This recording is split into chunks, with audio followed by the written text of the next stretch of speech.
Assalamu alaikum wa rahmatullahi wa barakatuhu. Ahlan wa sahlan, marhaban. Welcome to this video, guys. Hope you guys are enjoying yourselves. Right, so my name is Liaquat and this is another live stream. Let me know if the sound is working properly. So let me know in the comments, inshallah. If you guys can hear me, I'll just hope it's not too bright. Let me know if it's too bright. If you think it's too bright, I'm just gonna adjust the lighting as well, brightness maybe, if it's a bit too bright. So yeah, so this is another live stream, guys. Hope you guys are enjoying yourself. Main thing is, can you guys hear or not? That's the main thing concerning. Wa alaikum assalam, Hassan. Wa alaikum assalam, Adil. Right, so shall we start?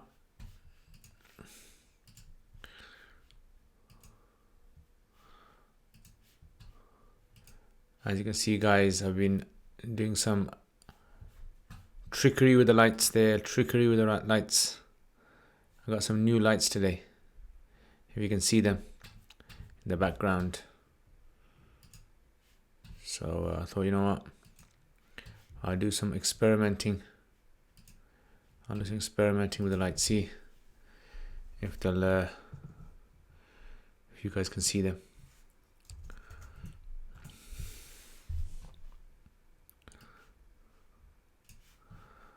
Wa alaikum assalam wa rahmatullahi wa barakatuhu. Alright, let's have a look at your questions then. Ya Allah.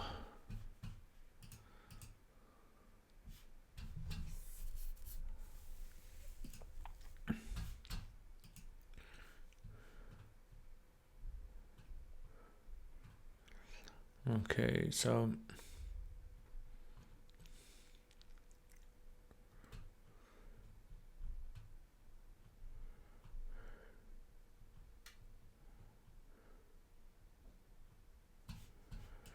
Ya Allah, right. I think we should start.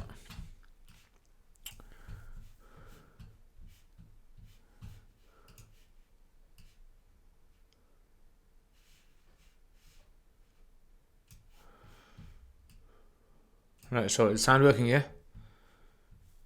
You guys saying to me sound's working? So you ready to start?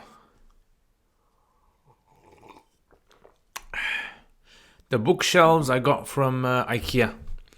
I don't know the name. They cost about £115. There's different colours you can get. So if you check out IKEA website and check for bookshelves, and they'll have them there. I don't know. It's a Scandinavian word. It begins with H. Yeah, it begins with H.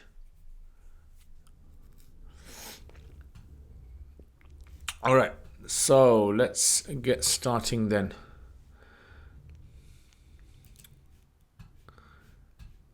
Alright, so questions. Assalamu alaikum, hope you are well, Maulana. How to encourage wife to wear hijab? She's pretty sensitive. Please give some advice. Okay. Advice on how to manage disobedient wife without being controlling and harsh on issues such as non-mahram friends. I mean, I'm not an expert in, like I always tell you guys this, I'm not an expert in marriage counseling. These are marriage counseling issues. Right, these are marriage counseling issues, and what these require is sitting down and speaking with ideally a Muslim counselor. Sit with a Muslim counselor, speak to each other. I think the biggest problem is if a husband is afraid of telling his wife things, and his wife is afraid of telling the husband things, there seems to be, a lot of sort of problems in the marriage. Yeah, so if the husband and wife can't speak to each other openly, then there seems to be problems, underlying problems. So my advice in these kind of things are, you need to get the, like they say, you need to get all the cobwebs and everything out of the wardrobes and everything. Maybe there's something in the history that's some problematic issue. Get that all sorted, and inshallah it should be fine. End of the day, it's the wife's choice if she wants to wear hijab, and husband should just try his best to encourage her. I don't know. I mean, honestly, I don't know what the best way is to do. I don't know the advice because we don't study how to advise people.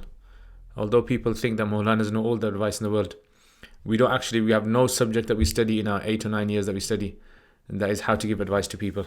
Right. So this is why, when it comes to these kind of issues, I always say, look, you need to speak to counselors. You need to speak to people who know about marriage issues.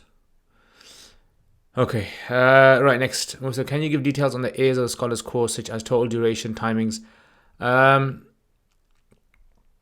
The A's of the Scholars course is basically a course which I do in a Sufa. So in a Sufa, I teach. I teach. I don't teach all of it, but I teach certain subjects in there. The part-time one is 2 days a week. It's on Mondays and Thursdays from 7:30 in the evening to 9:30 in the evening. So it's 2 days a week, Mondays and Thursdays. So you have 4 sessions a week, 4 lessons. 4 subjects, and that's it basically. So you're going to study Quranic Arabic, you're going to study Sarf, you're going to study Fiqh, and you're going to study Aqidah. These are the 4 subjects that you normally cover. How important is mantiq? How is it applied as a science? So mantiq, there's 2 benefits of mantiq which I can think of. The first benefit of mantiq is to be able to process things in a very systematic way. So it kind of like allows you to be able to think in a systematic way. So when you're arguing with someone, debating someone, you know exactly how to break down an argument. So this is one of the things that they teach you in mantiq. It teaches you how to logically break down arguments, look at things in a very systematic manner. And the second is when it comes to books that were written in a mantiq language where lots of terminology of mantiq is used. If you don't know mantiq, you're going to get a bit confused in some of the terminology, but it's not really that important. Mantiq is not a key subject. It's not a key subject. It's good if you want to go into like stuff like ilm al-kalam, stuff like that, then you're going to need it, definitely. And in certain types of usul as well, certain books on usul fiqh, because of the language, you might have to study it. Your opinion on investing, trading, and cryptocurrency. So my opinion on investing is jaiz. You can invest as long as the investment is in a halal business. Trading is allowed as long as the trading fulfills the criteria. And cryptocurrency is generally permissible. I personally get my views from other scholars on this issue because I don't really have time to research these matters. So I usually get my views from other scholars. For example, like Mufti Faraz Adam. So Mufti Faraz Adam, if you want to know about trading and investing and cryptocurrency, he's the man for this. This is what he does. He investigates these things, researches them, has lots of papers written on them as well. So if you type in Google in Mufti Faraz Adam, and you'll find lots of his articles on these matters. Okay, someone's asked a question. Is masa valid on the head provided a minimum of 3 strands of hair becomes wet? And I said no. And then someone asked, is this the Shafi madhab opinion? Yes. Shafi is a Shafi opinion, but not Hanafi opinion. So the person was asking, I assume, Hanafi position. That's why I gave that. Okay, right. Let's look at these ones. Adil.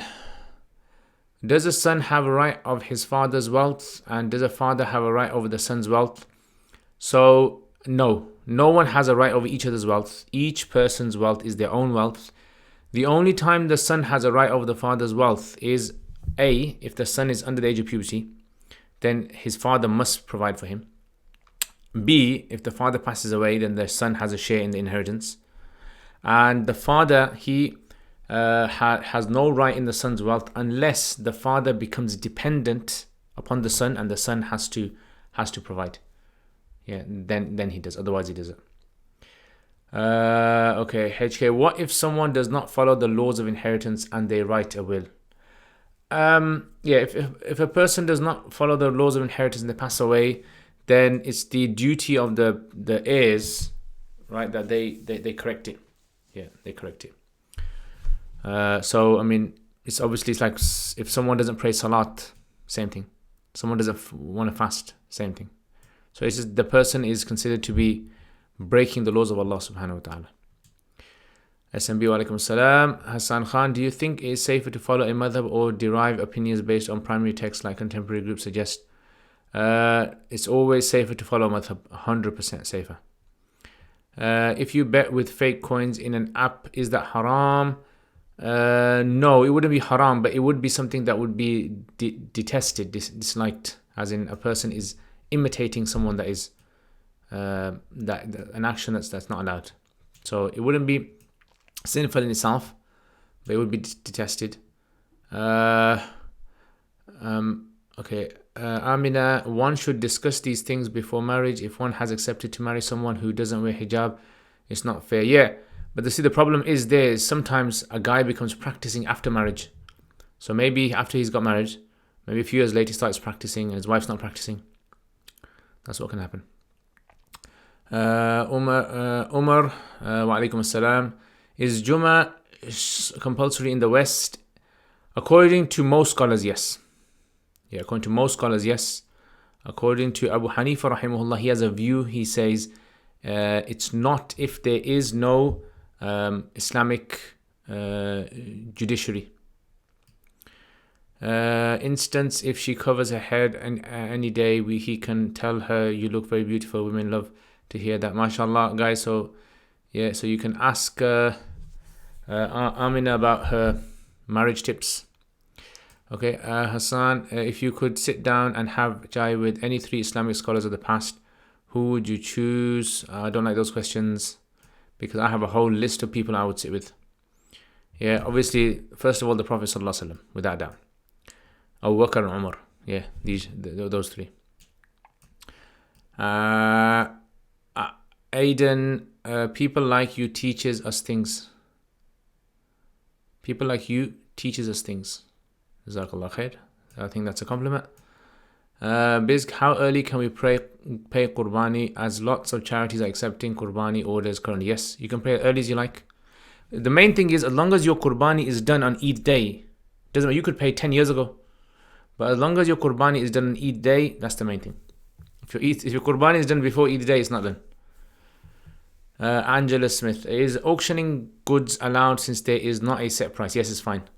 Yeah, fluctuating prices, adjusting prices, negotiating, bargaining is all permissible in Islam.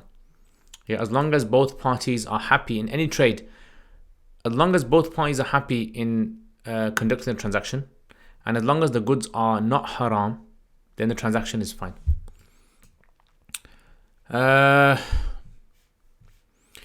Okay, Saqib Masood, wa alaikum assalam wa rahmatullah. How are you? Alhamdulillah, I'm very good, Saqib. Does back tajweed break salah? Does back tajweed? When reading on my own, I can't tell if I'm reciting properly. Does back tajweed break salah? Are you trying to say bad tajweed? Bad. So in Quran, as long as the pronunciation, as long as the pronunciation of the letters is as good as you can get it, yeah, and you're not changing the meanings of the words, then it's valid. That's the main thing. But if a person doesn't know how to pronounce, that's what tajweed basically means. It's like the tajweed of English is being able to speak English and someone else understands what you're saying, and you're not making major mistakes. That's fine. So as long as, so imagine that in English, imagine someone came from abroad. As long as they can speak with you, and the way they speak to you is in a way that it's understandable, and they're not making major mistakes, then that's permitted. Okay, right, let's check this out. Okay, Assalamu alaikum wa rahmatullahi wa barakatuh. Recently, the government of Pakistan allowed the building of a Hindu temple in Islamabad, which is also to include a crematorium, a community hall accommodation for visitors to the temple from far-flung areas. Now, this has led to some heated debates in the country on the question of whether a Muslim country new places of worship can be built or not, and can the government use taxes to do that, and also whether an Islamic government has the right to impose taxes. I know I've asked the tax question before, but I didn't get a satisfactory answer, and the position of some Pakistani scholars seems to be that they can't. Okay. All right, so first of all, first question is, can can a Muslim country, in a Muslim country, new place of worship? So in a Muslim country, okay, let's look at this masala from scratch. Okay, so from scratch we will look at this masala. So in a Muslim country, can you build a place of worship of another faith? So first of all, let's look at some facts. Some facts are, in a Muslim country, can non-Muslims live? Totally permissible. Yes, absolutely. In a Muslim country, do the non-Muslims have rights? Yes, definitely. They have rights. In a Muslim country, can non-Muslims worship their false gods? Yes, totally permissible. In a Muslim country, that's totally permissible. This is actually from the days of Sahaba, this was allowed. And the Prophet ﷺ, he allowed them to continue what they were doing in their places. The only thing was, in the Arabian Peninsula, the mushrikeen of the Arabs were not allowed. They were banned. They were the only group that were banned. And then after that, everyone else was allowed. So these are some facts about this. Now the question arises, so this is an ijtihadi issue now, as in, if you're living in a Muslim country, can you build a place of worship? So those places of worship that were there from before, you can't demolish them. You have to leave them as they are and let the people worship. Even if they have false gods, they have the right to worship. But can they build new buildings? So the scholars say that, look, if you have new places of worship being built, what this will do is this will undermine the whole concept of the unique nature of Allah subhanahu wa ta'ala's tawheed, oneness of Allah. As in, Allah's oneness should be such that everyone should recognize that there is an importance to the religion of Islam in a Muslim country, that is. In a Muslim country, people should recognize that the tawheed of Allah subhanahu, the oneness of Allah subhanahu wa ta'ala is above everything. So this is why many of the scholars have said that building a new place of worship inside of a Muslim country would be something that would not be allowed. However, this is now looking at the situation from the point of, because Imam Hanifa rahimahullah said, they are allowed to have these places outside of the main cities. In other words, if it's right in the middle of a strong Muslim city and you're having a non-Muslim new building that's being built, temple, that wouldn't be allowed, he says. Because that is clearly undermining what the whole concept of Islam is about. Islam's strength should be shown in the cities. However, in the outskirts, in the suburbs, wherever the non-Muslims live, over there, you can have this over there. So I don't know exactly the details of what the Pakistan government is doing or exactly where this building is being, because what tends to happen in Pakistan issues is that facts don't come out. Conspiracy spread, loads of conspiracy spread, and people start saying everything. You don't know what's happening. And people get really heated up and emotional when they hear something small, but in reality, they don't know the details of it. And then later on, when everything dies down, then we realize what the whole situation was. Yeah, so at the moment, I don't exactly know what's happening over there, but there is scope if it's outside of the major areas. Yeah, major areas, there'll be scope. And even if a person was to take an opinion which was with regards to the government seeing it, like they are the ones who understand how the cities, the country's running. So if they see that there is benefit, interest in us for us to allow them to build a particular place of worship inside of a city, then there is scope for that. I mean, there is ikhtilaf in the masala. Okay, taxes. As for taxes, so when it comes to taxes, one thing we have to understand is that Muslims, as is Islamically, we can only charge people for something if it's based upon something which Allah has allowed. And what is that? Is that people are happy to part with their wealth. Yeah, people are happy with part with that, number one. Or if someone has damaged someone else's property, or if there's some sort of like a compensation or expiation, these are places where money becomes necessary that you have to give. As for taxes, the government taking taxes, classically the scholars in the books of fiqh were opposed to unfair like monetary taxes. Yeah, unfair taxes where the money would be going into the pocket of the leader. However, taxes of today are based upon the idea that the money of the people who are paying the taxes, their money is being utilized to run the city, the country. Yeah, that's how it is. And in the late Ottoman Empire, we had many fatwa that were given the permissibility of the Ottoman Empire to actually take taxes from the people and to use them for in the interest of the public. Yeah, so it's permissible. So I don't know. I mean, I don't know. Some scholars why they're saying taxes are not allowed. Okay. Is it permissible to trim the hair under earlobe, trim the neck beard? Yes, it's permissible. Tips for keeping a full beard. I have no idea for keeping, because my beard is full anyway, so I don't know about tips for keeping. Make sure you regularly take care of your beard, fix it on the sides, put some oil in there now and again. How did people listen to speeches and khutbahs or pray in congregation before the advent of microphone? Yeah, so what they had was, see that inside the masjid where you have the mihrab, right? That kind of niche in the wall. That's designed so that the sound, it reflects in the masjid. Yeah, so the sound, so the masjid has optimum, has optimum acoustic like levels. So that's why when you have the mihrab and you speak into the mihrab, right, it automatically allows the sound to spread across the masjid. And in the past, Muslims designed the masjids in this way because there wasn't any sound outside and there wasn't any noise outside. You didn't have like cars and these kind of things, so the place was quite peaceful. So that's why when people used to talk in the masjid, the sounds, the walls of the masjid were designed in such a way to amplify the sound. That's one. Number two, they used to have something which was known as a muballigh.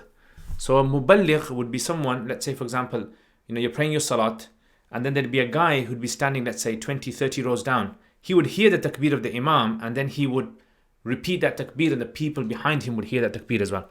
So it was like he was like an echo of the imam. And in talks as well, in dars as well, they used to have that as well. So some of the scholars mentioned that, let's say I'm a teacher and I'm teaching, I would appoint 3 or 4 people to sit, and then behind them 3 or 4 people, and then behind them. And then when I would say something, they would repeat it to the crowd in front like that. Yeah, so it's not the ideal way of obviously teaching and getting information across, but this is how many large gatherings of ilm were. Okay.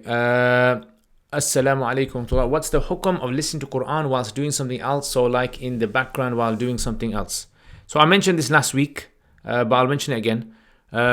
Listening to the Quran is considered to be a virtuous act. Okay, so it's a virtuous act in itself. Therefore, a person should listen attentively. However, as long as a person is not showing disrespect to the Quran, then it would be permissible to have the Quran in the background. I personally would say that a person should not be speaking to anyone. I would consider this to be a form of disrespect.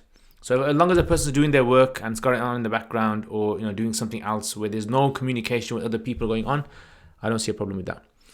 Salam, is spirit vinegar and white wine vinegar halal, or which types are halal? All vinegars are halal according to the Hanafi madhab. Nare takbir, Allahu Akbar. Okay, Ishq. Okay, Ishq, Assalamu alaikum. Is there any good online free or with payment resources for learning Quranic Arabic, and what are they? Yes, so number one is my one. So I've got details below. £50 for 17 Quranic Arabic 17 lessons. Yeah, you get the videos, access to videos, you send your homework in, you get your homework marked, and after 17 lessons, you have a very good understanding of how to implement Quranic Arabic into the Quran. Yeah, that would be the best one. And then if you want something else besides that, I don't know, online there'll be lots of stuff online as well. Maybe Medina books you can find, or maybe even there's like this app as well. I don't know what it's called. I came across it before. Maybe I've deleted it. There was a Quranic Arabic. Yeah, it's called Quranic. Yeah, it's called Quranic Arabic for busy people. Yeah, it's called Quranic Arabic for busy people. Check that out. Just too good, please. Sheikh, can women give azan in baby's ear? Jazakallah khair. Yes, it would be fine. Women would be allowed to give adhan. I don't see any issue with it. Saqib Mas'ud. Okay. Mubin Rahman. What's the cure to arrogance? Tough one, that is. Difficult one. Cure to arrogance is a person has to be able to bite his lip or her lip and be able to humble themselves. That's what it is. Arrogance can be for different reasons. Like arrogance is usually you believe you are more superior than someone else. You might believe you're more superior than your brothers and sisters. You might believe you're more superior than people at work. You might believe you're more superior to some neighbors or to someone else. So you have to learn to humble yourself to the person that you're arrogant to. That's the main thing. Assalamu alaikum Yasin. Ahlan wa sahlan, South Africa. What is the Hanafi position on chess? Did I say it in the right South African accent? Hanafi position, classical position on chess is not allowed. Later position is they've taken the Shafi position, which is permissibility because it has some sort of function to it, purpose. Khalid, assalamu alaikum. Ahlan wa sahlan. Khalid, Khalidino. Allah, that sounds like a Brazilian Khalid here. Hassan Khan, what's the definition of bid'ah? Is it anything that the Salaf did not do, or is it anything that goes against the authentic narrations? So the concept of bid'ah is a very, very long discussed topic, but in summary, in gist, like I say, bid'ah is anything that is not established directly from the Quran or from the Sunnah or from the practice of the early scholars, and that was done out of believing that it's considered to be a worship. Yeah, so anything that the early scholars didn't, anything that not in the Quran, not from the Sunnah, not from the early Salaf, the early scholars, and it's believed to be an act of worship. So for example, like, let's say I believe it to be an act of worship. I believe it to be like rewarding or an act of worship for me to speak into this mic. I got a mic over here if you can see it. I don't know if you guys can see it or not. So if I, for example, if I believe that speaking into this mic is more rewarding than speaking into, let's say, another mic, into the computer mic, then is it in the Quran that this mic is better than that mic? Is it in the Sunnah this mic is better than that mic? Is it from the Salaf? No. Do I believe in act of worship? Yes, I do. Bid'ah. But if I was just to believe that, look, this has just helped me to project my voice to you guys in a clear manner, I don't believe it to be part of worship. So therefore, it doesn't fall under the category of bid'ah. Okay, Knowledge is Light Productions. Which book should I study on the story of the prophets? You can study any book you like, any book. Sirah ibn Hisham is good. Seal Nectar is good. Muhammad by Martin Lings is good. Stories of the Prophets by Sheikh Abul Hassan Nadawi is very good as well. Assalamu alaikum Bilal Chowdhury.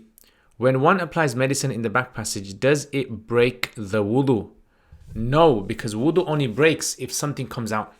Yeah, so if something comes out, so if someone applied medicine into the back passage, but nothing came out from that, no moisture, no nothing was taken out from that, then wudu won't break. Okay, let's check some of these questions out. What does this translate into? فَيَتِمُّ إِسْتِثْمَارُ مَوَاهِبِهِمْ بِإِذْنِ اللَّهِ.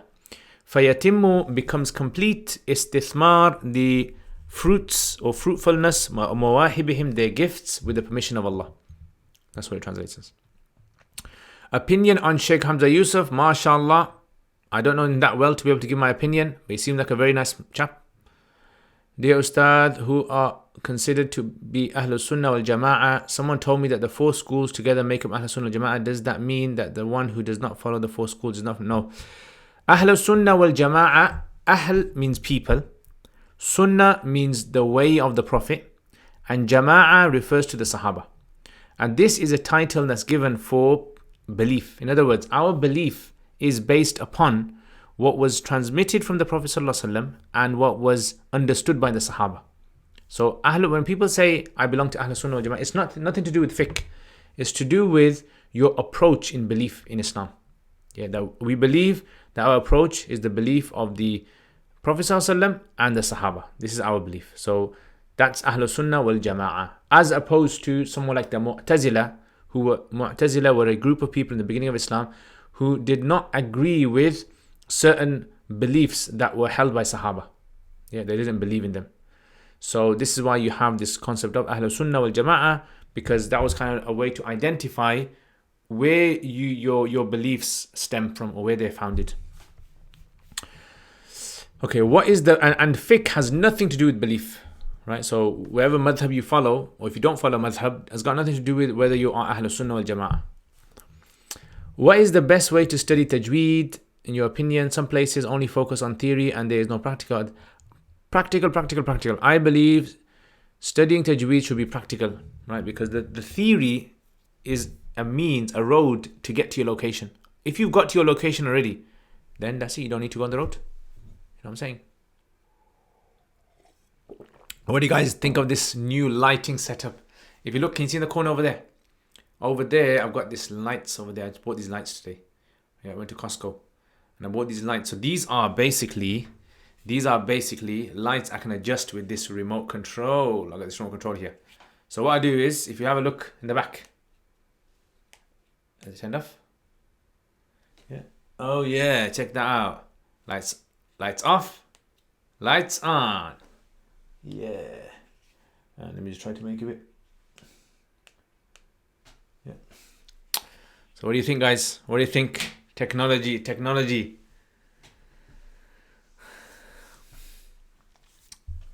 guys. So, anyway, enough with the noor and the lights. Let's get back to this. So, if a person wants to improve his tajweed, which reciter do you recommend them listen to? I personally believe in a Sheikh Al-Husari. Sheikh Husari is the guy you want to listen to if you want to improve your tajweed. Husari. Excellent. Listen to him carefully and follow him. MashaAllah. Excellent. Alright, let's check out some of your questions here. Tawsif, wa alaikum assalam. Is there an Islamic position on the possibility of a parallel universe? Possibly. I mean, it's not categorical. Like, it's plausible, I would say.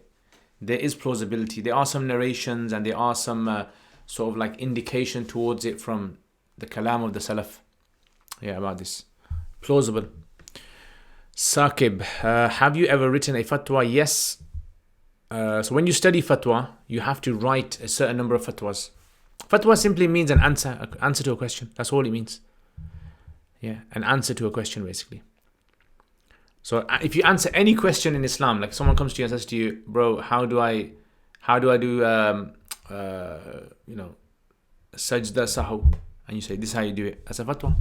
Fatwa literally means giving an answer. But if you're talking about a unprecedented fatwa, unprecedented, then a scholar will rarely give those. You really have to give unprecedented fatwas. Okay.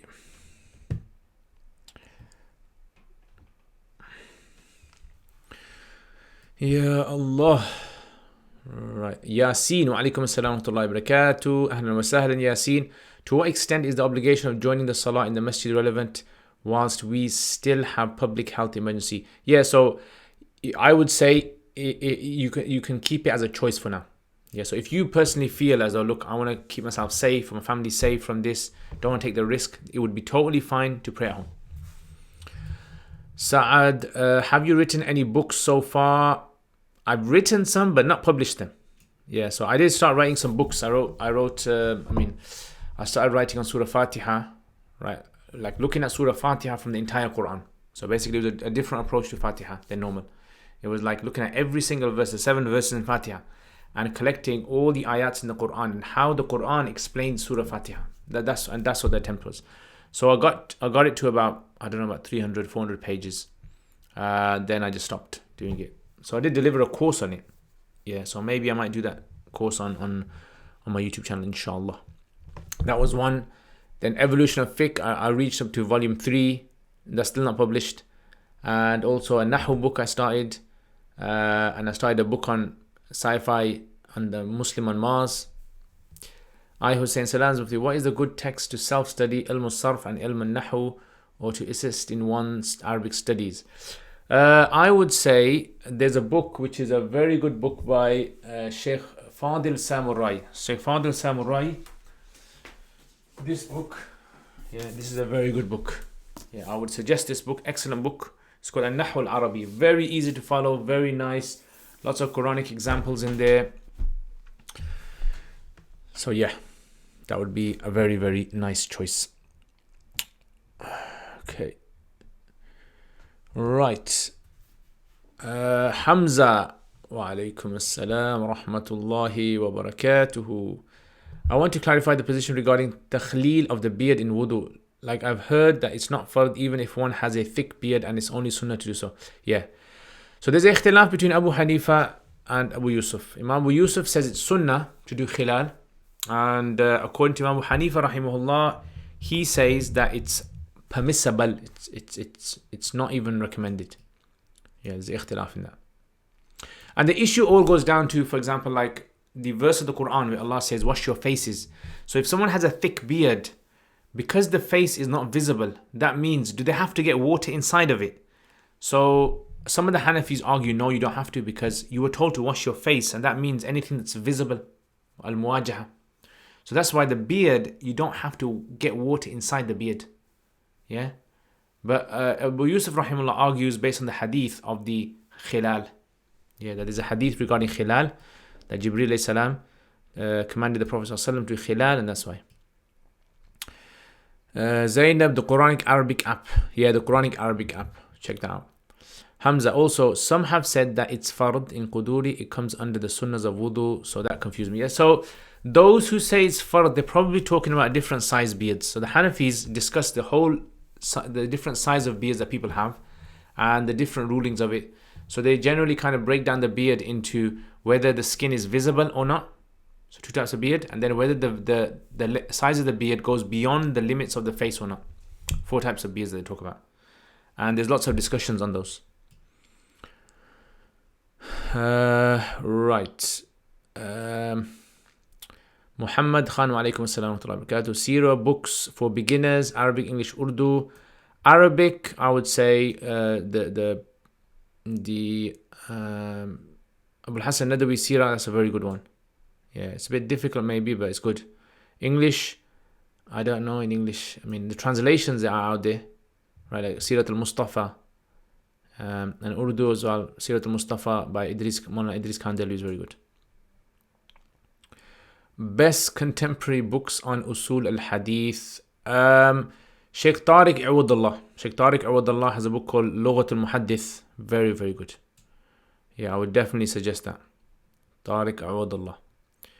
Why not? In that kind of environment acts as an iman booster. In that kind of environment acts as an iman booster. In that kind of environment acts as an iman booster. Don't understand. Alright, follow-up question. Is all bid'ah impermissible? Yes, of course. All bid'ah is basically anything which is contrary to Islam is impermissible. Yeah, all bid'ah is impermissible. But I think what you're alluding towards is the discussion, unless you're trying to test me or something, Hassan. What you're trying to allude towards is some scholars have said good bid'ah. But what they don't mean like something which is totally impermissible in Islam can be good. They don't mean that. What they mean is something new that you come out with, which is also called in Arabic a bid'ah, but it's not what we call the shar'i bid'ah. So for example, like building 3 floors in a mosque. That was never in the time of the Prophet ﷺ, never in the time of Sahaba. So this is something new, clearly. So if you were to call it a bid'ah, would it be wrong? Not necessarily. But if you were to use the definition that the Prophet ﷺ is talking about, as in every bid'ah is dalala, right? Then clearly this does not fall under the term bid'ah. Latif Qureshi, please do tell me the Fazail Quran books or me for teaching. Please do tell me the Fazail Quran books to me for teaching. Fazail Quran books. I don't understand, brother, what you mentioned. What you mean? Do you like? There's a good book, Fazail A'mal. It's got a section in there on Fazail Quran. You can probably use that. And Riyadh al-Salihin also has a section on the virtues of Quran as well. And I've also got a series on the 40 hadith of Mullah Ali Qari's Virtue of Quran as well, so you can check that out. Khan, Assalamu alaikum wa rahmatullahi wa barakatuh. Hope you're well. Advice for the one who repeats the same sin despite knowing it's wrong. Word Allah will not forgive, since leaving the sin is part of forgiveness. So basically, when it comes to this idea of sinning, right, we have to understand we are designed to sin. Yeah, our design contains sin in there. So when we sin, the way we redeem ourselves is we turn back to Allah and we ask Allah forgiveness. At that moment in time, we make a conviction to Allah, we make a promise to Allah, we're not going to go back to that sin again. right? As long as we make that conviction, even if we do go back to that sin later on, maybe months later, then we still at that time will be assumed to have received forgiveness from Allah. Yeah, so it's like forgiveness is not contingent that you never perform that sin again. No. So Allah is forgiving. So you sin once, Allah forgives. You sin 100 times, Allah forgives. 1,000,000 times, Allah forgives. Allah is Ghafur Rahim. That's why He's Ghafur Rahim. He will forgive you. Yeah. So always remember in Allah's mercy. Allah is Kareem. Allah is merciful, and Allah Subhanahu wa Taala, He forgives the sinner of night and forgives the sinner of the day. Yeah, He forgives every single sin. As long as in your heart repent to Allah, and any sin that you've done you feel bad that how could I have done this, then Allah will forgive you.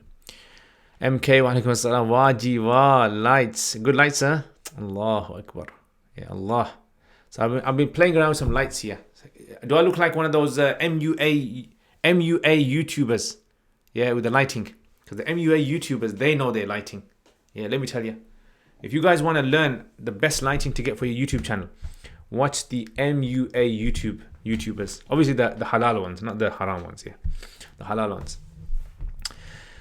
Okay, Tawsif, setup looks good. Jazakallah khair. Get smart lights. Yeah, so I'm thinking about getting some smart lights, some colorful ones. I need some nice colors. Yeah, red and green, and inshallah, that's my next. I've been looking into these kind of strips that you can get, those long flexible strips that you can tie around the bookcase, or the tube in the background. Some people have that changes color. Mubin, look at how many things I do for you guys, yar. Huh? Look at how many things I do for you guys, yar. Yeah, it's like yeah. So for you guys, yeah. It's not for me. It's for you guys to see. Enjoy these sessions. What's your favorite publisher for Islamic books like the Siha Sitta? I don't know. I'm not too much into that kind of stuff. Yeah, I know some people are really into all their publishers and which publisher and this and that. And personally, I'm not into that kind of stuff. As long as someone tells me this copy is good, I'll just take that. So I'm the wrong guy to ask about which publishers are the best publishers. DKI is the worst publishers I know. Besides that, as long as someone's recommended, it's a good. I look for good editions basically. As long as the person who's done the editing, is a good person, like Sheikh Abdul Fattah Abu Ghudda, usually Sheikh Bashar, Dr. Bashar Awad, and people like that, then I usually kind of take them seriously. Why now? Kind of old technology, Musab, but the bookshelves are looking beautiful. Jazakallah khair. Thank you very much. Tawsif, are you going to continue the Maqamat al-Hariri for patrons? I think I am gonna, What do you think I should? Yeah, you think I should continue? Actually, I wasn't getting much feedback for the Maqamat al-Hariri. That's the thing. So I tried a few things on the Patreon, but when I didn't get lots of feedback from it, then I just thought to myself, I'd rather focus on doing something that's gonna benefit more of the patrons. So if patrons give me feedback and say we would love to have Maqamat back, Maqamat will come back. I've given lots of fatwas then. Omar Yusuf, Salam Sheikh, is it valid opinion amongst the Ahl Sunnah to regard Sayyidina Ali as the most virtuous among the companions? I heard a scholar saying Ibn Abbas held this. There are some early views of this. Yeah, there are some early views. London, alaikum assalam, Ustad, nice to join your company again. Ahlan wa sahlan. London, it's like I'm always in London, bro. It's like, London's in Birmingham. Is the forearm awrah for women? I've read that there is a difference of opinion in the Hanafi school. What is the relied upon opinion? So the Zahira Riwayah, which is the main sort of like position, what we call the Mu'tamad position, is that you take the forearm is considered to be awrah, so she can't expose it for no reason. But Abu Yusuf Rahimullah does have an opinion regarding certain cases, where a woman is, for example, like lifting something up and a sleeve falls and she can't help her sleeve falling. Then there is scope there, and there are also some other scenarios as well for the permissibility for this. So this position, some scholars do actually take for situations like when nurses, they have to show exposed up to their elbows. Yeah, so some of the Hanafis do take this position for them. So this would only be allowed in situations where you would say there is, like a need for the woman to do so. Saad Mullah, please try to complete Al-Fawz, please. Inshallah, inshallah. Definitely. Video is lagging. Is the video lagging for everyone? I can't tell. So let me know, guys, if the video is lagging, because I'll have to adjust the speed. Okay, so Mubin, I have learned that in the fard ghusl, one should rinse the mouth and gargle the throat, but I've also read that only rinsing is necessary, which is correct. So so the Hanafi say that water must go around the entire mouth, so therefore gargling would be necessary. Yeah, gargling would be necessary. So as long as water goes in the entire mouth. So when we say gargling, it gets to the back of the mouth. Just too good. Sirat al-Mustafa. Excellent. London, there is an awesome documentary on string theory on YouTube by PBS. The world of the jinns can be part of the multiverse, multi-universe, which are superimposed on ours. Yeah, maybe, possibly.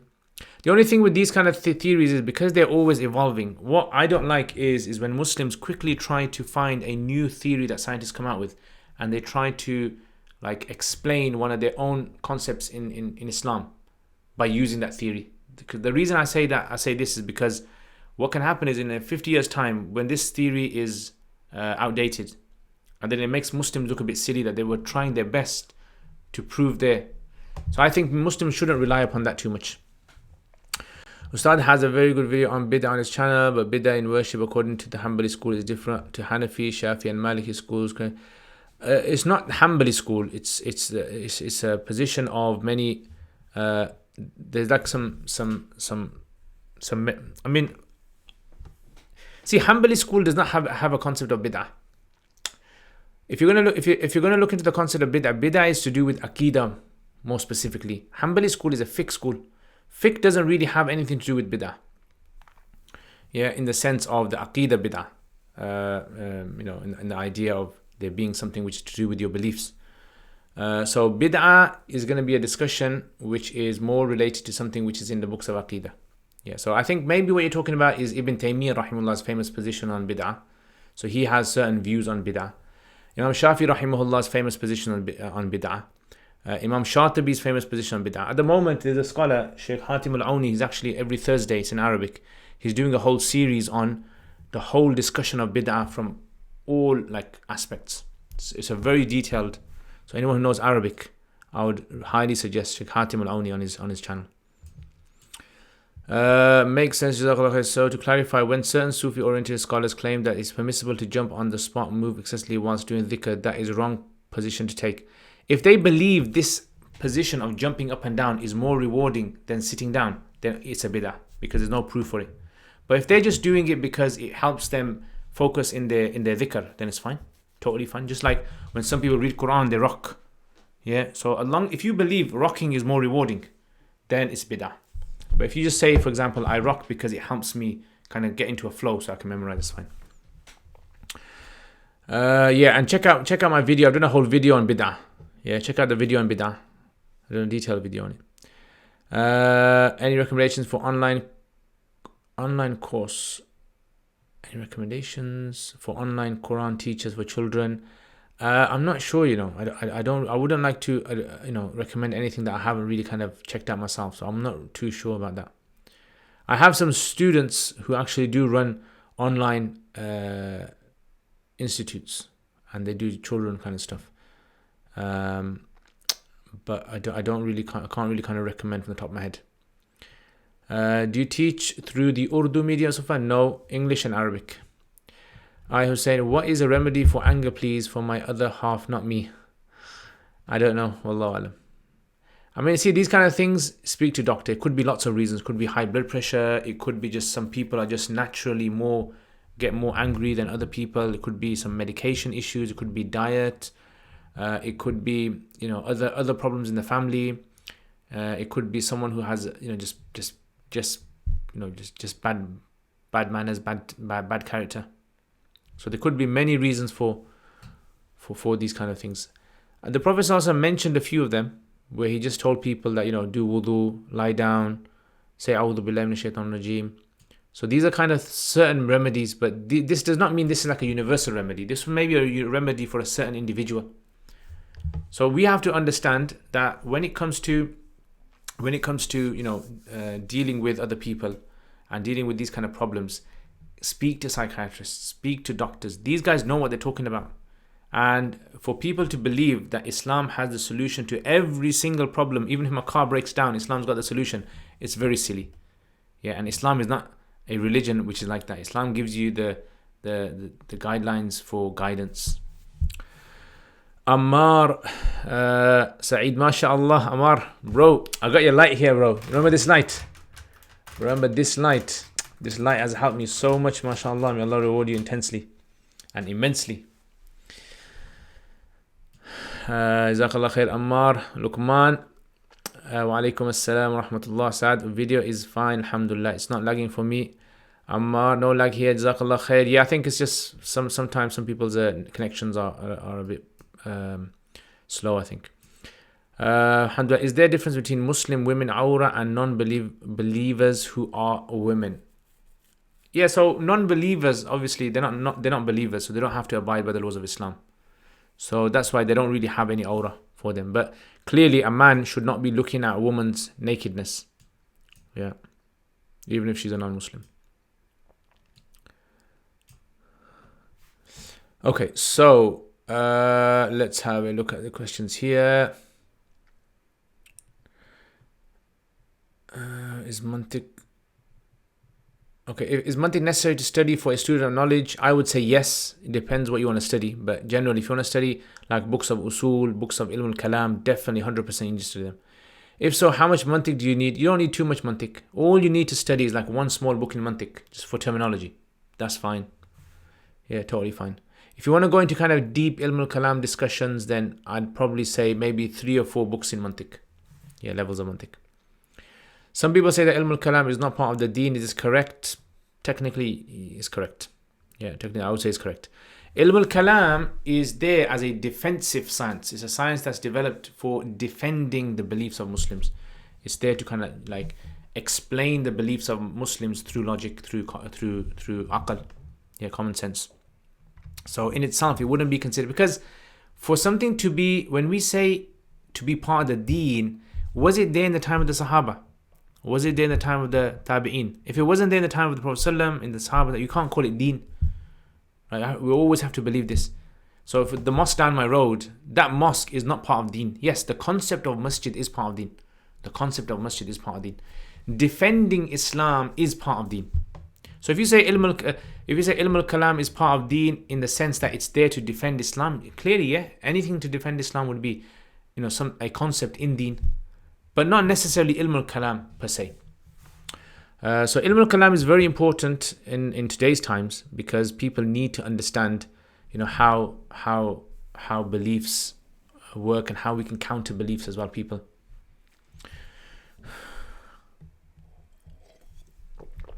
So I think sometimes I think at the moment what tends to happen is, because there's this big issue of Ash'ari and Salafi arguments online, right? And people get so confused, because sometimes you sit with some guy who's a Salafi and he just explains to you so much that ilm al-kalam is a bid'ah, and then all of a sudden you read all these posts of Ash'aris that show as though ilm al-kalam is like fard ayn for everyone to learn, and whoever doesn't know ilm al-kalam, if you don't put next to your name Ash'ari or Maturidi, or you're not a proper Muslim. I think that tends to happen. Okay, any tips on reading? Should you make notes as you read? Definitely yes. When you read, make notes. All depends on what book you're reading and how many times you read it. So definitely make notes. I always try to make notes in my books, definitely, without doubt. Unless you have a photographic memory, always make notes. You don't have to make notes on everything. All you have to make notes on is just the important thing you find important. I would say at least choose one thing on each page that you find important, make a note of it. And have a separate booklet for it, or in the binding, in the cover.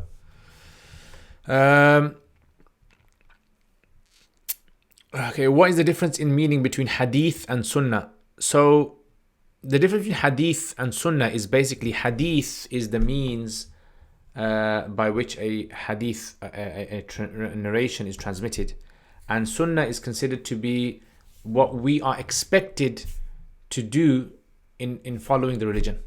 That's what Sunnah basically means. But this concept is a very, very vast concept. Yeah, and there's like, I can actually do like a half an hour whole discussion on the difference between Hadith and Sunnah, but it's just going to spend too much time on this. What I would suggest is you need to study Usul Hadith. Usul al-Hadith is something that you need to study. I have not done an Usul Hadith course online on my channel at the moment, but I do have an Usul Fiqh one. If you're interested in Usul Fiqh, then on uruk.com, I have an Usul al-Fiqh course. It's in 28 lessons. It's very, very easy to follow. And there's a section in there where I explain about the Sunnah and so forth. Yeah, so you can check that out. Have you done Nuzhatun Nadhar course? Yes, I have. So my patrons actually get access to it. Yeah, so patrons, I think today they got access to lesson number 11. 10 or 11. Yeah, I think it's 11. Any advice on best way to study Usul Hadith? Would you be starting a course? The best way is, I think, is to try and immerse yourself in understanding how chains work. That's the most important thing. So a lot of people who study Usul Hadith, they study it simply just for namesake. They're just studying it just to kind of tick off on their list of sciences that I've covered this. But the reality is, if you really want to study Usul Hadith, you need to have a full grasp of how chains work. That's the whole thing. Why Bukhari's chains are different from Muslim and Tirmidhi, and that's what you need to get yourself into. And then when you do that, right, then you start to appreciate. So then after that, there's several levels you go through in developing your understanding of Usul al-Hadith. So the first level is purely just getting used to terminology, what the terms mean. That's all it is. Just get yourself used to terminology.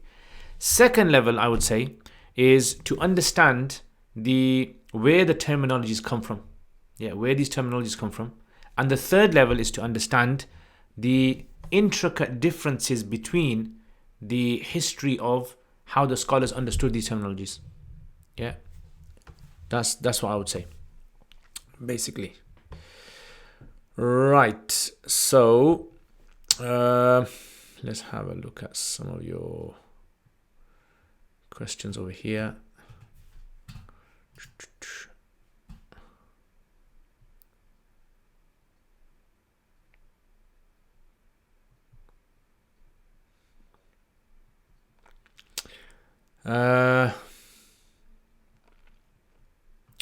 Okay, let's do some questions here. My question got deleted. I don't know. Moderators, did anyone delete Why Now's question? Why now? Oh, Qasim.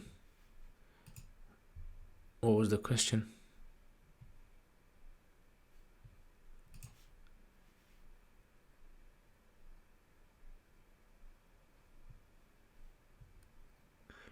Okay, Mufti Saab, none of your moderators are here today.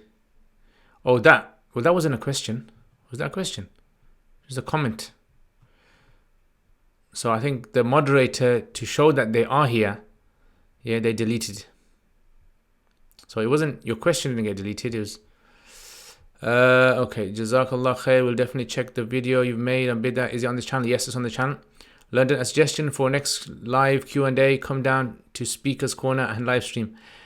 You know me, I actually hate Speaker's Corner, and I am totally against this culture of da'wah.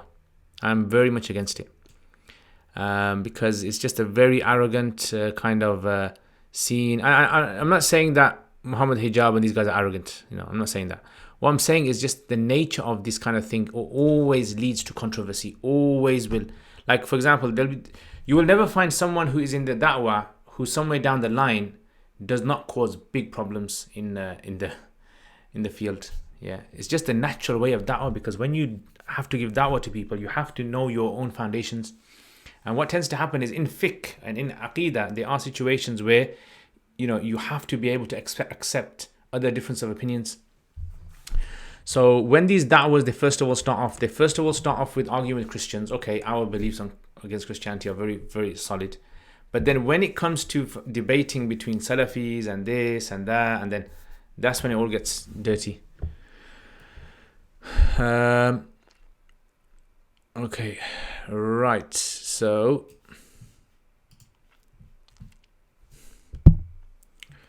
Okay. Does it sound okay? Yeah. Audio changed. Audio change. Has the audio changed? I don't think so. Okay. So is buying or selling raffle tickets where all proceeds go to charity halal? Halal. Yeah. So if it's, for example, like as long as the gift, the prize in the raffle is not from that money, it's from something else, like someone else has donated an item, then it would be permissible in that sense. Yeah, because that money is the whole point of gambling being haram is that the money that's being entered into the competition is won by one person or a few people. Yeah, that's where it's wrong. But if you kind of just like, for example, are going to give to charity anyway, you're giving to charity, then it would I wouldn't see a problem with it. Hey Sheikh, what position should you take in Nahi and Munkar? Some people are too strict and youngsters get scared, and the extreme is when people don't like to feel it. Yeah, I mean, Nahi and Munkar is not supposed to be done by general public. It's actually the function of people who have been appointed by the government to do this job. The government's job, this is Nahi and Munkar. Yeah, people are supposed to, if you see something clearly wrong in the community, and the scholars say it has to be categorically, according to all scholars, wrong. Something categorically according to all scholars, no ikhtilaf at all. Then a person should, if they can speak up, they speak up. And if they can't speak up, they need to know it's wrong. Yeah, they need to know clearly it's wrong. But you don't go to people on the street. You don't have to go to people on the street and say, excuse me, oh, you're drinking alcohol. You know, Islam is against alcohol and you're doing wrong. You don't have to do any of that. Yeah, these kind of things. This is the government's job. Yeah, Sheikh, these Aqidah debates can become confusing. Yeah, definitely. I totally stay away from them. Yeah. Hamad, mashallah, I really appreciate your online lectures. Allah accept your hard work. Ameen. Jazakallah khair, Hamad. Why now? That was my question. Okay. Well, it didn't sound like a question. It sounded like, if I read it again, what you said. Mufti Saab, none of your moderators are here today. That doesn't sound like a question. You didn't say, why are none of your moderators here? Where are your moderators? That would be a question. I think in the English language, those are used for questions. What you said was more of like a statement. Hussein, on average, how much Arabic does one need to study to understand the meaning of the Quran without translations? If they study, it depends what course they do. If they do my Quranic Arabic 17 lessons course, in 17 lessons, they're going to have a good understanding. But I would say generally, if you kind of put in maybe 50 hours, 50 to definitely 100 hours.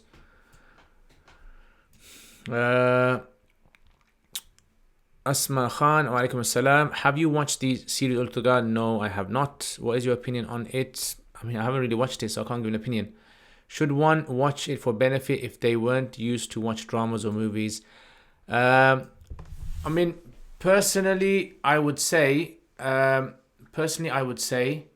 that the Urtugal series, from what I understand, is not an accurate depiction of history. It's just like fictional. There's some accuracies in there, but most of it is like filled with fictional sort of like things. And I would say, that if a person watches it with the intention of like creating sort of good morals and ethics and things like that, then it's fine. They can do so. But I haven't watched it to say if it is that. The only problem with these dramas is two things I always have. Number one is when people believe that it's Islamic to watch it. Yeah, when they kind of believe it's rewarding to watch it, or they believe that there's some, they're better than other people by watching it. I think that's totally wrong. And that's what tends to happen with some of these things. And number two is when people, they sort of begin to leave other aspects. They think themselves that by me watching this, I don't have to pray my salat. I don't have to. It's a kind of like a comfortable zone they go into. Yeah, a comfortable zone they go into. Yeah, so it being a comfortable zone for them, yeah, this is a problematic thing. Yeah, people need to realize, look, you can watch Urtugal, that's fine, but don't stop your 5 times salat. Don't stop your fasting. Don't stop your reading of Quran. Don't put this as a substitute for your reading Quran and your dhikr and these kind of things. Okay, why can't you read my questions? Are there jinns here today? So Qasim, are you leave why now alone? Okay. Hamza. وكان المركب الأصول صعبا فدلكته the Arabic is too small وقربته للطلاب عذبا كصافي الماء. جزاك الله خير. I mean, I can't read all of that because the writing is quite small, but Ameen to whatever you've written. London, Ramsey, contemporary fatwa, organ donation are not based on a single madhab but a fiqh council. Why don't we have a Hanafi fiqh council, or do we? I think we should. I definitely agree we should have one. We should have a Hanafi fiqh council in the UK especially. There are around the world, like Muslim countries obviously do have a Hanafi fiqh council. Pakistan has one, the government kind of oversees it. Jordan has one. I think maybe in Syria has one. Turkey has one, but we need to have one in the UK definitely. Muhammad Din, with Portugal, we don't even have that much historical data about him. Yeah, that's the thing. Halima Bibi, Assalamu alaikum. What would you say to the average youth who is trying to improve their knowledge of Islam and practice it when they have financial difficulties with getting resources? I would say they try to look for free resources. If a person truly has financial difficulties, there are places that if you contact them and you tell them your financial difficulties, they will help out. Definitely 100% no. There are many places that teach Islamic sciences. Seekers Knowledge, Seekers Hub in Canada. Online, they've got so many online free courses, excellent courses they've got. Seekers Hub, Mufti Faraz Rabbani. So check him out. Very, very good. Excellent, mashallah. Wonderful scholar. And Marcy, what do you personally find is best time of studying the Quran? The best time is night time and then around Fajr time. I would say that is the best time, the most peaceful, the most sukoon. Your heart feels so like content and you have this coolness, that kind of like coldness that comes onto your heart. I don't know how to explain it. It's just a next level feeling. Okay, all my days, Qasim deleting my... Okay, they're not questions. Okay, will some same rule be applied at looking at non-believing women as looking at believing women I face in other parts? Yeah, possibly there'd be a difference. Yeah, possibly. Yeah, so some scholars have discussed this issue of that. So there would be a difference, because there was a difference in the early years when it came to women who were slaves in society. Right? They didn't have the aura of a normal woman. Their hair could be left open, and their shoulders could show. Their the legs under the shins could show. So it wasn't like... Sharif will, can you give an example of khas and am in the context of usul? Yeah. So khas basically means anything which the lawgiver specifically says to you. So for example, like if the lawgiver says to you, Aqimus Salat, establish prayer. So Aqimus Salat is a specific meaning. No one's going to differ on exactly what is meant. Aqimus Salat, establish Salat. But for example, فَغْسِلُوا وُجُوهَكُمْ, wash your faces, khas. Yeah, وَأَيْدِيَكُمْ أَرْجُلَكُمْ كُلُوا وَاشْرَبُوا, all these are khas. Am would be something which is related to something specific, but the individuals you're saying it to are lots, or this, whatever you're saying it about. Yeah, lots out there. Okay, so this is something which is, like for instance, like in the Quran, Ya ayyuhal ladhina amanu, all those who believe. So this statement applies to everyone who believes, it applies to them. Whereas a statement like Ya ayyuhan nabi is khas. It applies only to the Prophet sallallahu alaihi wasallam. Okay, London, I'm going to be on holiday from next week for 7 weeks, inshallah. I've decided to do your Arabic course. What would I watch a video which explains the lesson, or is it PowerPoint? Yeah, so you basically, so if you do the Quranic Arabic 17 lessons, you're going to be looking at the screen, and just like I do my Qasas and Quduri ones, it's like that, me writing on the screen. So you just see writing on the screen and me explaining it.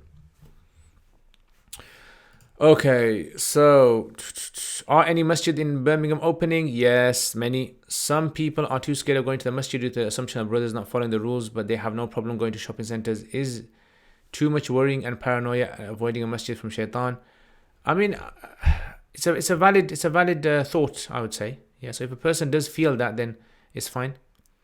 But sometimes, I don't know, it could differ from person to person. I personally would find that a bit, I personally would find that a bit paranoid sort of mentality. But it's not necessarily paranoia. That's because that's how I think.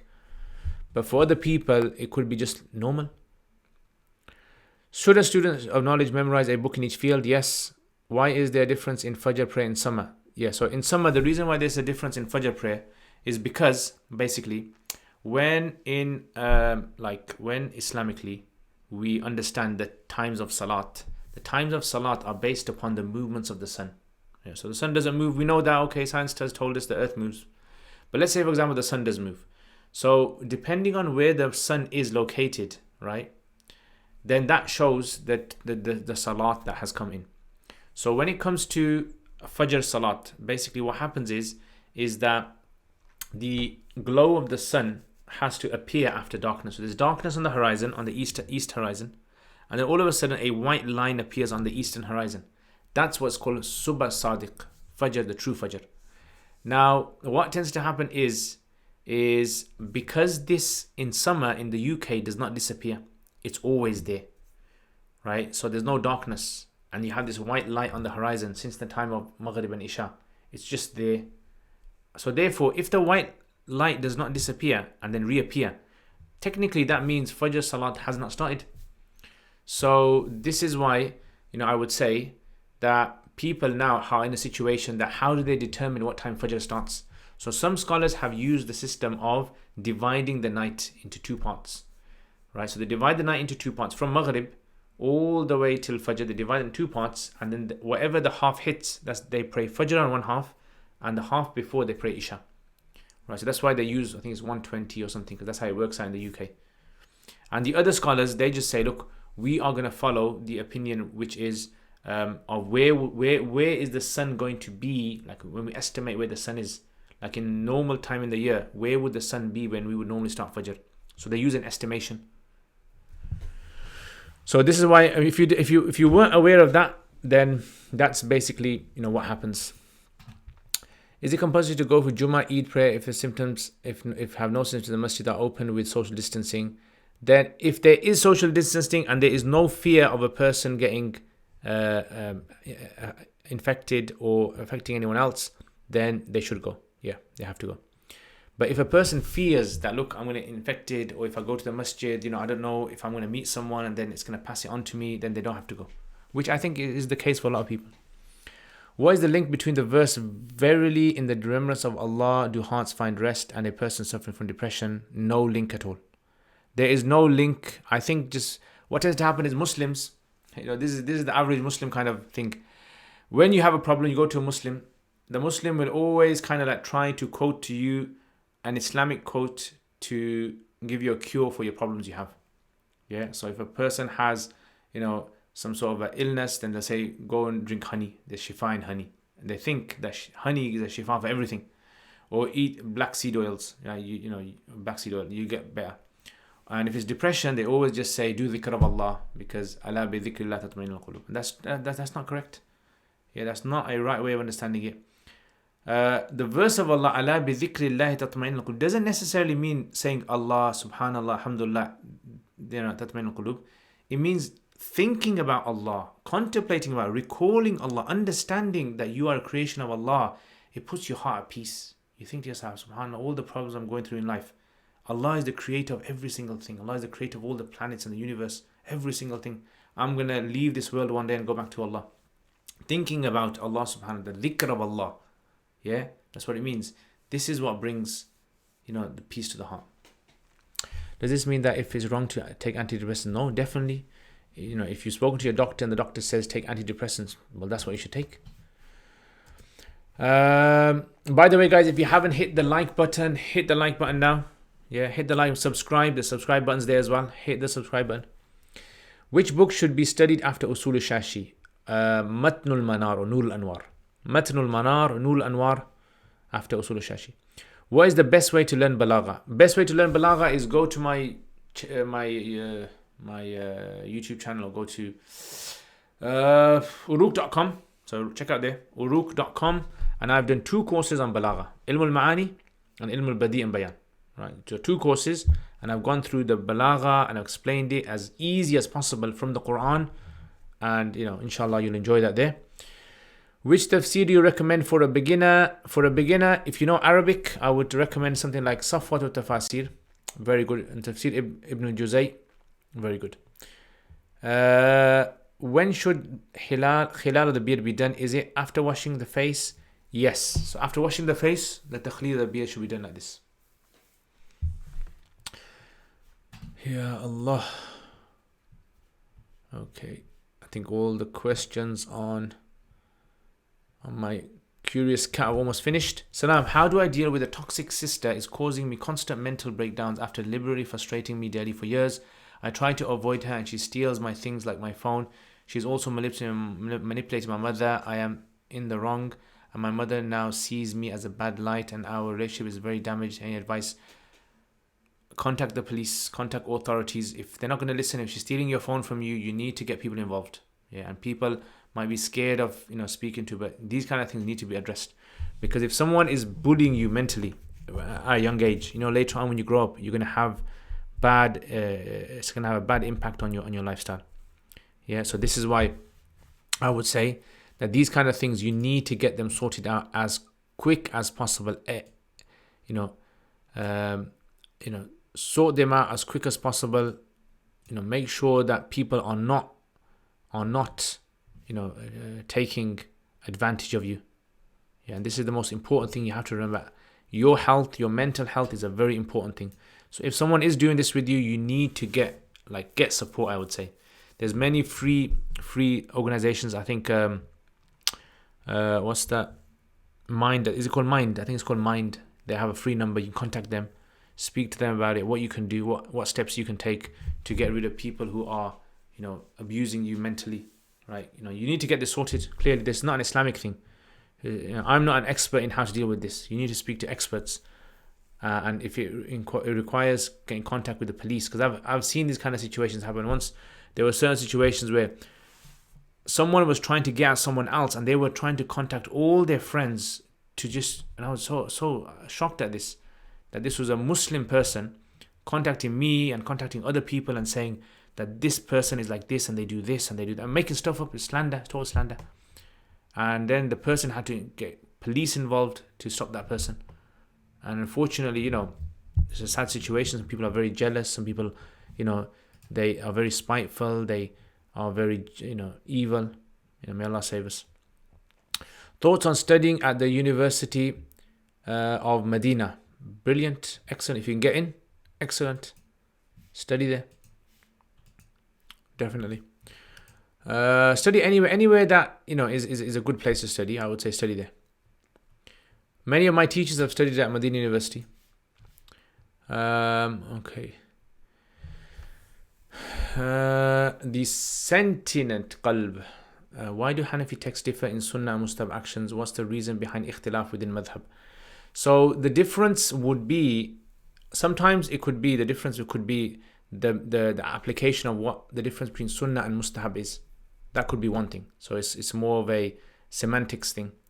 Number 2 is that the difference could be because it's what was assumed, the positions held by Abu Hanifa and his students. So some later Hanafis might have assumed that Abu Hanifa and Sahibain's position would have been a Sunnah position, whereas some may have viewed that no, it wasn't a Sunnah position, it was actually a Mustahab position.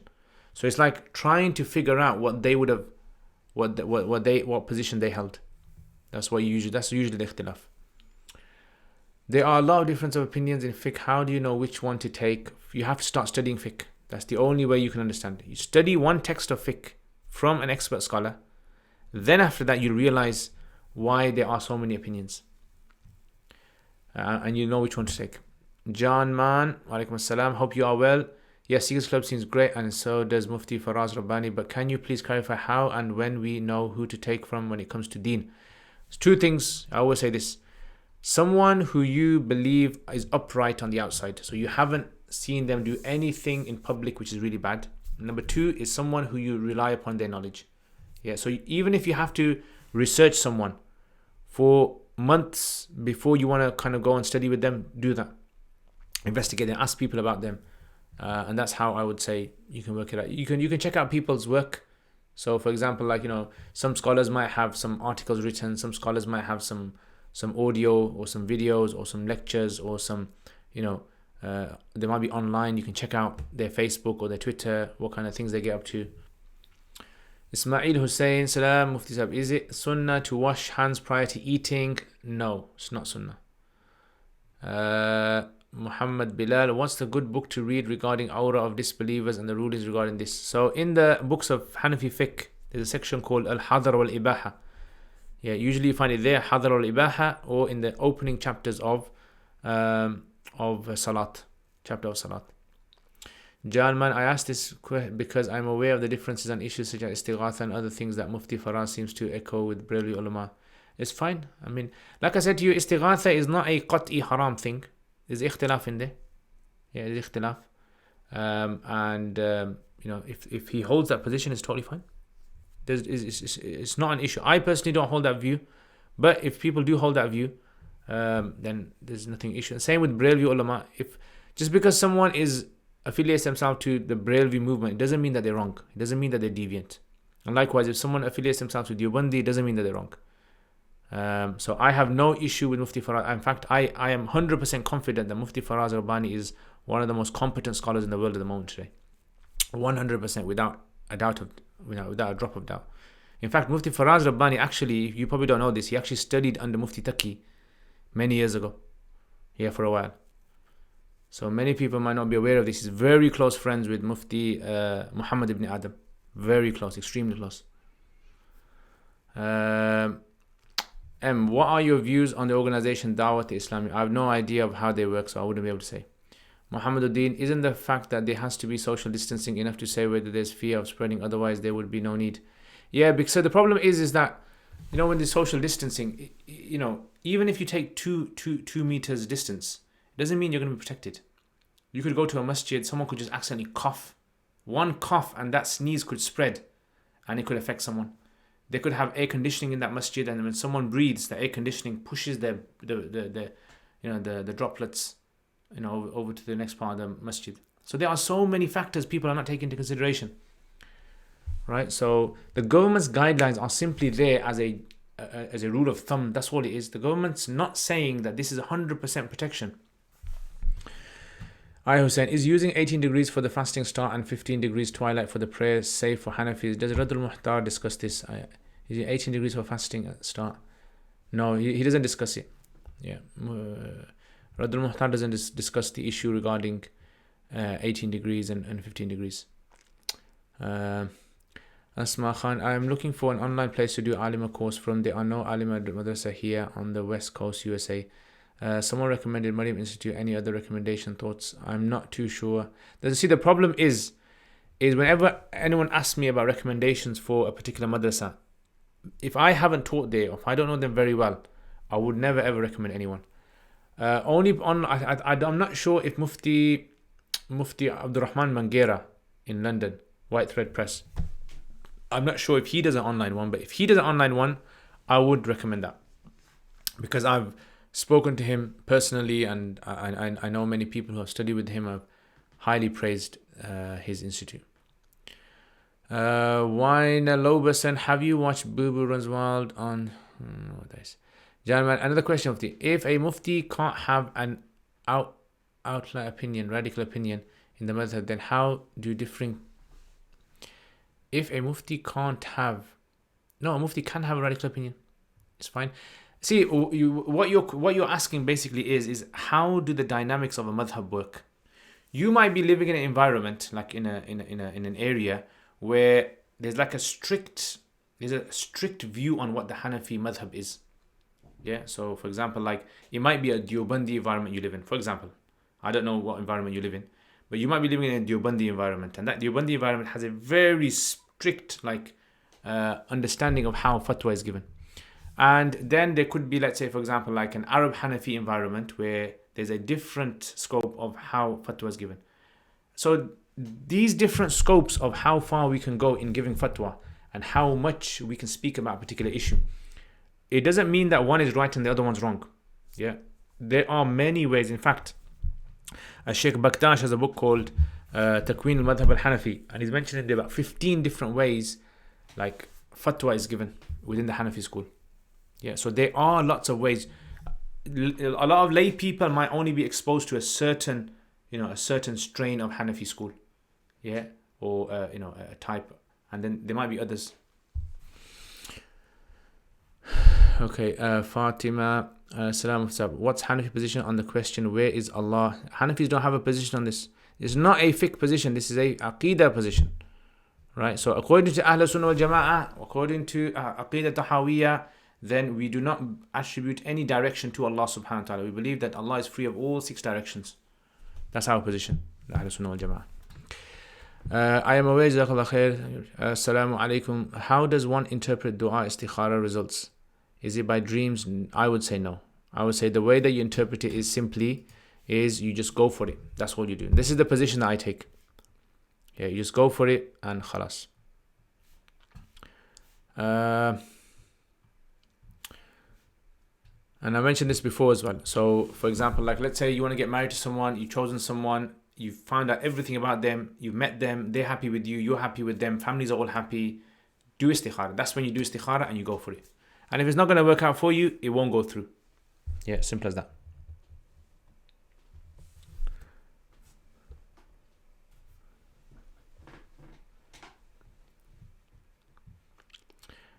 Okay.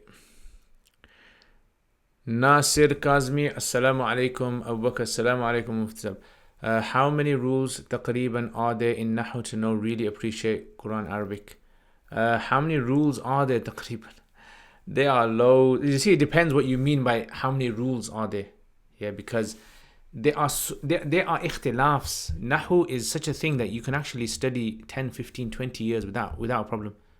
Yeah, and go into so many sort of details about Nahu. If you're saying to me what are the main sort of ones that you need to cover, then I would say roughly the main sort of like rules you'd have to cover, the moti rules, you say. Okay, so I would say there's probably about maybe between 200 to 400 maybe 200 to 400. Again, I'm using a rough estimate.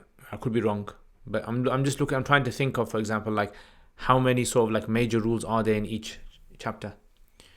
Nasir Kazmi, wa alaikum salam. Sharif, wa alaikum salam alaikum. How would a sailors on a submarine determine qibla and salah times? Sailors and submarines. So actually, good question that is. Sailors, I mean, they do it with the sun, right? Depending on the sun's movements. That's what they would use, just like normal people on land. But submarines, I don't know, It's a good question.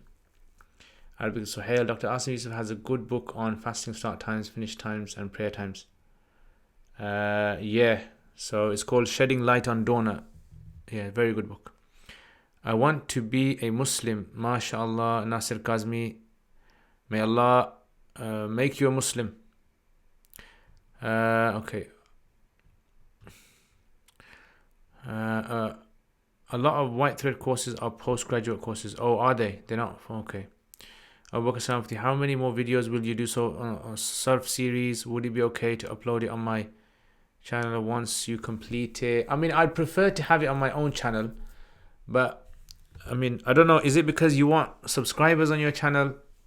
I think you asked me before as well.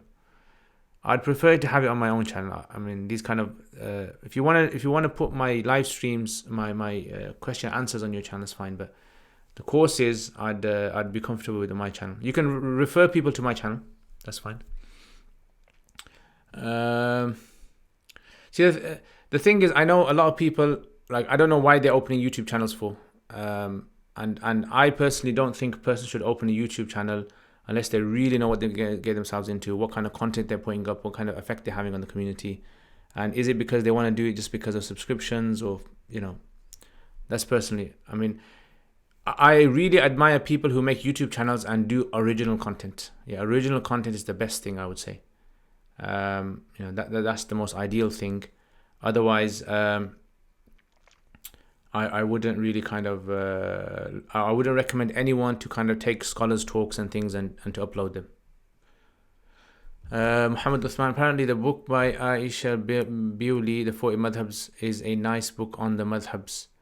Okay, I haven't seen it. Bizk, what if a person isn't comfortable with taking knowledge from anyone that they know? For example, they see faults in their character or view or something, which that's fine, they don't have to. It's totally up to you. Okay, that makes sense. I've always heard that for opinion to be valid, it has to be accordance with what is said before and can't be too radical or against consensus. Yeah, it all depends. I mean, it all depends what kind of masla it is. What does it mean, consensus? Yeah, this is a whole like debated thing in itself. Nafisa Ghafoor Salam, if someone has a Quranic wall painting, can they paint over it? Yes, they can. Totally fine. Okay. Jazakallah khair. Awakar, you mentioned a lot of books in your question answer. Would be best you listed all the books in one place as a reference. If someone could go through my videos and mention what I even forget what I mention in my live streams. I do. Totally forget. Hello, my Muslim brother. Ahlan wa sahlan, marhaban. Welcome, White Elephant, my Christian friend and brother. How's the US? It must be early days, and it's in the morning time there. Okay, Nafisa, what copy do you recommend of Minhajul Abidin, Imam Ghazali? I don't know which copy is the best one. Yeah, unfortunately. 4th of July. Oh yes, 4th of July isn't today. Yeah, actually, we are happy on the 4th of July because our masjids, our mosques have been allowed to open. So in the UK, mosques and churches and religious places are allowed to open under strict rules. I realized I never told you that the specific name of my church is called the Church of Jesus Christ of Latter-day Saints. Oh, okay. So what's the kind of like what's the unique thing about your church? Like, is there some unique principles that you guys follow? Nasir Kazmi, and yeah, if you're a real Muslim, then tell me about Shia. Is Shia good or or not? Okay, Nasir Kazmi. First of all, you said you want to become Muslim. Okay, hina alaikum assalam wa rahmatullahi wa barakatuh. Muhammad Masinwala, I'm looking for physical copy of Tafsir ibn Kathir and I can't find it anywhere. Request for du'as. Yeah, so try to look online. Try and check in Azhar Academy, online Azhar Academy, Bolton Bookstore, Uthmani Bookstore in Birmingham, Darul Makkah in Birmingham as well. These are places that you can get them from. Wa alaikum assalam. What books can you suggest for learning Arabic grammar? I'm beginner. My course, 17 lessons Arabic, is the best course I would say for learning Arabic grammar. Sharif, assalamu alaikum. Would one be a musafir on a submarine because it becomes one home for months on end? The Hanafis say basically if you don't stay in a city or in a locality, fixed locality, and you're like a nomad just moving around from place to place, then you're a musafir. Okay. Zakaria books and also Qurtuba books too. I believe in Allah. Allahu Akbar, mashallah. Ahlan wa sahlan, marhaban. Welcome our brother Nasir, mashallah. Okay, so let's have a look at the curious cat questions. Thoughts on studying. Okay, done that one. How much discretion does a layperson have to interpret things in the deen? I live in a remote area with little Muslims, let alone scholars. Many times I watch Ask Huda on YouTube and get answers. Yeah, that would be okay. So if you're living in a place which is far away and you don't have access to scholars, then there's more leniency. But what I would say is try to always get into contact with scholars. That's the main thing. Always try to get access to scholars. Okay, Muhammad Uthman, I'm on lesson 3 of Quranic Arabic lessons and I strongly recommend it. Jazakallah khair, Muhammad Uthman, mashallah. Muhammad Uthman is one of our students. Jazakallah khair. My church is unique because we believe in Book of Mormon as well as the Bible. We also believe in being sealed to families for all eternity and the potential of men becoming God. Okay, interesting. I mean, that would be an interesting thing to actually look into, the different sort of approaches in Christianity. Okay, you don't even know about Shia. How can you be a Muslim? Okay, Isa Khan, how many total Quran qira'at exist? Some say 7, and I also heard 10. Yeah, so 10. They mentioned 10 as the opinion. 7 are considered to be what they call mutawatir, and then the 3 are considered to be mashhur. Abu Bakr, will you do Surah Yasin tafsir tomorrow? Yes, inshallah. Really open the ayah in the detail and makes it really appreciated. Jazakallah khair. Inshallah, brother Abu Bakr, I will definitely. John man, another one, Mufti, is music haram and clear cut as always thought, or do you think that is not clear cut? In fact, there's many Hanafis who have actually written a lot on this, regarding the scope for certain types of music, like Abdul Ghani an-Nablusi. Yes, Abdul Ghani an-Nablusi actually has written on this. So there are, it's not a very clear cut issue, right? So when it comes to, like, for example, like filthy sort of like vulgar music that we have of today, where there's lots of language abuse, that's clearly impermissible. But when it comes to, for example, like classical music and these kind of musical sort of like rhythms, then there is an ikhtilaf among some of them. Yeah.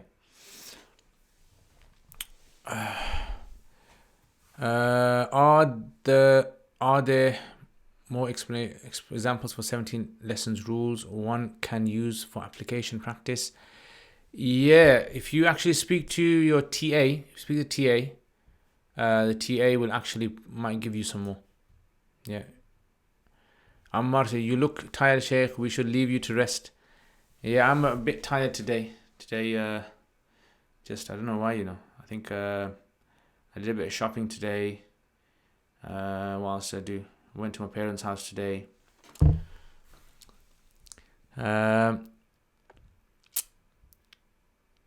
Okay, so White Elephant, we have a booklet titled "Preach My Gospel" that talks about Muhammad. It says Muhammad, born in Mecca, orphaned in childhood, married at the age of 25, in 610, prayed and meditated on Mount Hira. Excellent. Well, MashaAllah, White Elephant, you know some stuff about the life of the Prophet Muhammad Sallallahu Alaihi Wasallam.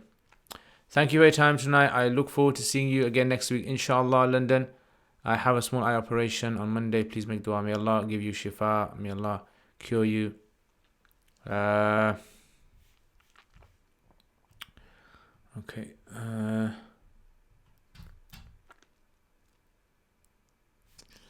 Okay, Isa. One day I had heard a Quran Qiraat labeled Hassan al-Basri. It stated that it was a rare and it sounded very different compared to the Quran. Do you have knowledge? Yes, there are many Qiraat in the past, right? So Qiraat is basically a dialect of the Quran being recited. But the ones that are preserved, that we have fully preserved today, there's only 10 that we have. The fully preserved ones.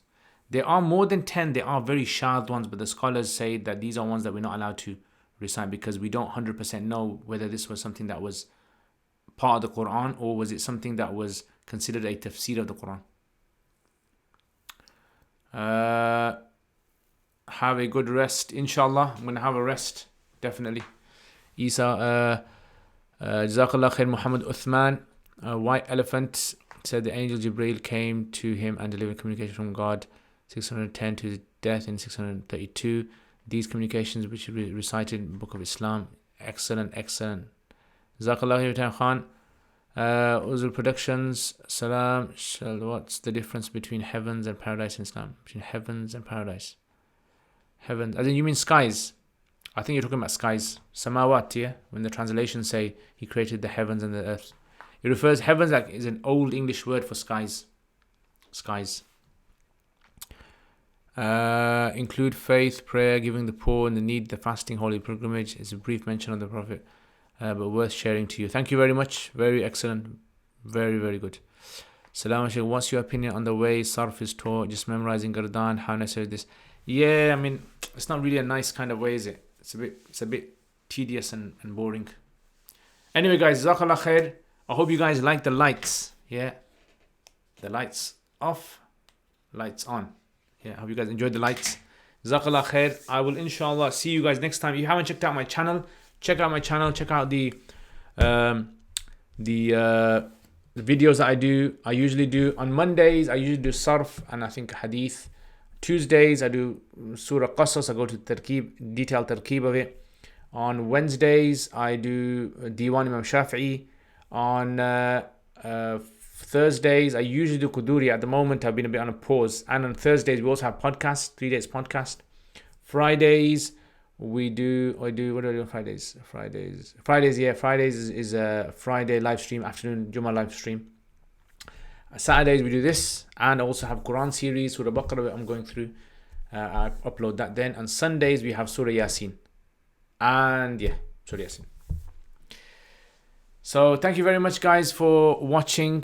Jazakumullah khair. May Allah bless you. If you haven't hit the like button, hit the like button now. If you enjoyed this live stream, Jazakallah khair to all of you guys. May Allah bless you, keep you well, stay healthy, guys. Stay safe. Keep your family safe as well, and just be good people for the week. Yeah, be good people, and Allah, He loves those people who are good people. Yeah, you be good, and remember that. Du'as for each other, du'as for your family, for your friends, for Muslims around the world, for people who are, going through difficulties, wherever they may be, illnesses, people are going through problems with the COVID-19 and have passed away.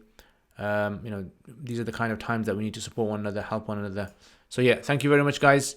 Take care and remember your du'as. Assalamu alaikum wa rahmatullahi wa barakatuhu.